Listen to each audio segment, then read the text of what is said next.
Good morning, boys and girls. I got my internet up and working. All right, today is Friday, May 8th. Dear class, what was your favorite thing to do in classes? It's Teacher Appreciation Week this week. What was your favorite thing that we did in class? What did you like to do best? So think about that and let me know.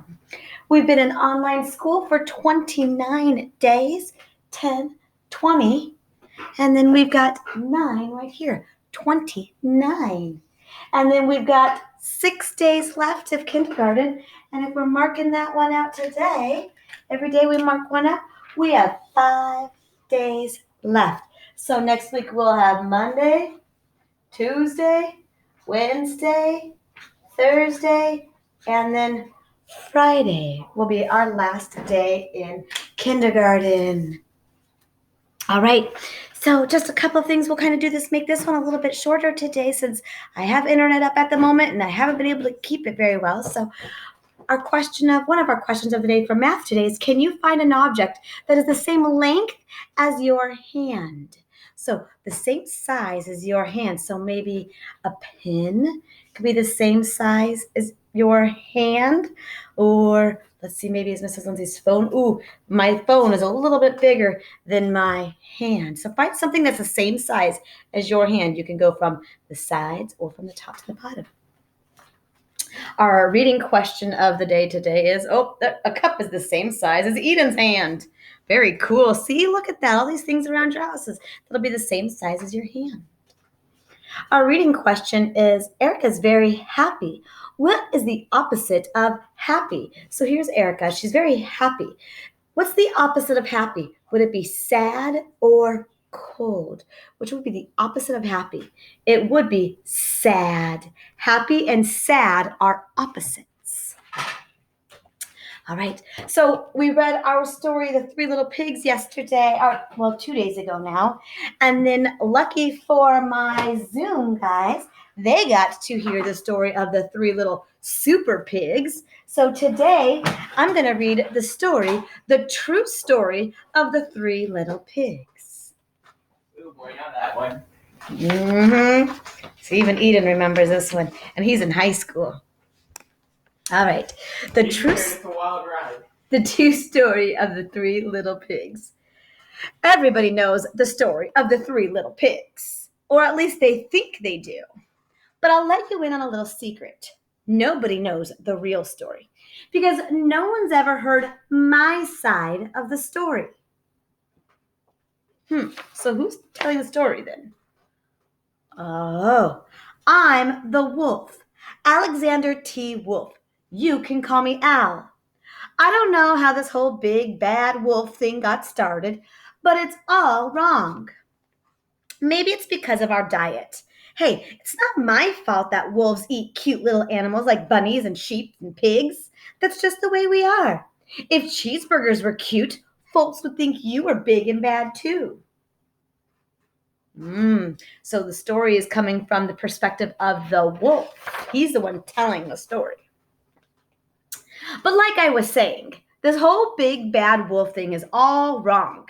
The real story is about a sneeze and a cup of sugar. This is the real story.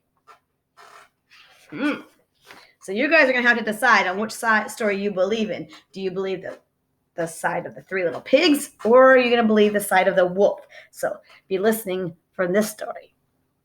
Way back and once upon a time, I was making a birthday cake for my dear old granny. I had a terrible sneezing cold, and I had just ran out of sugar. So here he was baking a cake for his dear old granny. Does it look like a cake? He just got eggs in there. Look at, what else do you see in there? Bunny ears. And there he was putting sugar in, but he ran out of sugar. It's a pretty messy cook, if I must say so myself.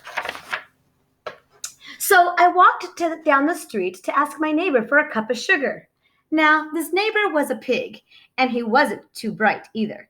He had built his whole house out of straw. Yeah. Can you believe it? Who would build a house out of straw? You can see the house is built out of straw. Remember in the last story we read, the guy said it's not a very good idea. So, of course, The minute that I knocked on the door, it fell right in. I didn't want to just walk into someone's house, so I called, "Little pig, are you in?" No answer. I was just about to go home without that cup of sugar for my dear old granny's birthday cake when my nose started to itch.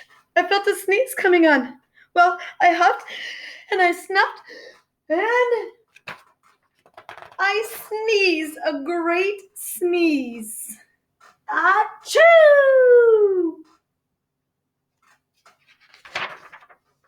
And you know what? That whole darn straw house fell down. And right in the middle of the pile of straw was the first little pig, dead as a doornail. He'd been home the whole time. Well, it seemed like a shame to leave a perfectly good ham dinner lying there in the straw, so I ate it up. Think of it as a big cheeseburger just lying there. Such a big cheeseburger just sitting on your kitchen table. You might as well eat it, right? I was feeling a little bit better, but I still didn't have a cup of sugar. So I went to the next neighbor's house. This neighbor was the first little pig's brother. He was a little bit smarter, but not much. He had built his house out of sticks. I rang the doorbell to the house. Nobody answered. So I called out, "Mr. Pig, are you in?" He yelled back, "Go away, Wolf, you can't come in. I'm shaving the hairs on my chinny chin chin." Here's his razor and he's shaving the hairs on his chinny chin chin. I had just grabbed the doorknob when I felt another sneeze coming on. I huffed and I snuffed and I tried to cover my mouth, but I sneezed a great sneeze.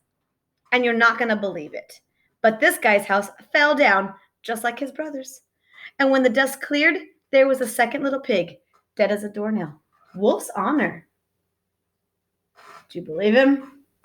I don't know. Sounds kind of fishy if you ask me. Now, you know food will spoil if you leave it out in the open. So I did the only thing there was to do. I had dinner again. Think of it as like a second helping. I was getting awfully full, but my cold was feeling better, and I still didn't have that cup of sugar for my dear old granny's birthday cake. So I went to the next house. This guy was the first and second little pig's brother. He must have been the brains of the family because he built his house out of bricks. I knocked on the brick house. No answer. I called, "Mr. Pig, are you in?" And you know what that rude little porker answered? "Get out of here, Wolf, and don't bother me again." Talk about impolite.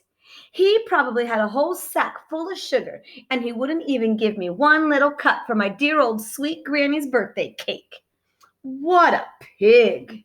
Well, I was just about to go home and maybe make a nice birthday card instead of a cake when I felt a cold coming on. Well, I huffed and I snuffed and I sneezed once again. And that third little pig yelled, "And your granny can go sit on a pin." Oh my, look at that. Does he look very nice? No, tell his granny to go sit on a pin? Oh my. Now, I'm usually a pretty calm fellow, but when somebody talks about my granny like that, I go a little crazy. So when the cops pulled up, of course I was trying to break down the pig's door, and the whole time I was huffing and puffing and sneezing, making a real scene. And the rest, they say, is history. Big Bad Wolf. The news reporters found out about the two pigs I ate for dinner. They figured a sick guy asking to borrow a cup of sugar wasn't very exciting, so they jazzed up the story with all that huff and puff and blow your house down. And they made me the Big Bad Wolf. That's it. The real story. I was framed. But maybe you could loan me a cup of sugar. So do you believe the wolf? Do you think that that's what happened in the story? He was just borrowing a cup of sugar? I don't know. All right, boys and girls, We'll see you tomorrow. Bye.